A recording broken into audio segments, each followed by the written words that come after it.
ఇప్పటికీ కాళేశ్వరంలో ఉన్నటువంటి గొప్పతనం ఏమిటంటే, మీరు శివలింగాన్ని జాగ్రత్తగా పరిశీలిస్తే ముక్కు కన్నాలు నోటి కన్నం కనపడుతుంది. అభిషేకం చేసినప్పుడు కొంచెం ఒడుపుగా ఆ ముక్కు రంధ్రాల్లోకి నీళ్లు పడేటట్టుగా అభిషేకం చేయమంటారు. మీరు ఎన్ని వందల బిందెల నీళ్లు పట్టుకెళ్లి అలా పొయ్యండి, ఒక చుక్క నీరు అంతరాలయంలో కింద పడదు. వెళ్ళిన నీరు ఏమైంది? మళ్ళీ ఆ నీరంతా గోదావరిలో వెళ్ళిపోయి కలిసిపోతుంది.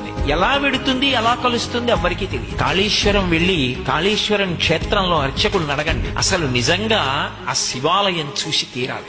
అదొక పరమాద్భుతం. అంతే, గోదావరి వైభవానికి సాక్షి. అద్భుతమైనటువంటి ప్రవాహం. ఈ సంవత్సరం సరస్వతి పుష్కరాలు వచ్చినప్పుడు నేను అక్కడే స్నానం చేశాను. వెళ్లి మహాకాళేశ్వరంలోనే స్నానం చేశా. త్రివేణి సంగమం అక్కడ ఉన్నదని, అక్కడ అంతర్వాహినిగా సరస్వతి వెడుతూ ఉంటుందని ప్రతీతి. అటువంటి మహాకాళేశ్వర క్షేత్రం దగ్గరికి వెళ్లి మీరు గోదావరి ప్రవాహాన్ని చూస్తే అసలు గోదావరి యొక్క అద్భుతమైనటువంటి ప్రవాహ వైభవం ఏమిటో అర్థమవుతుంది.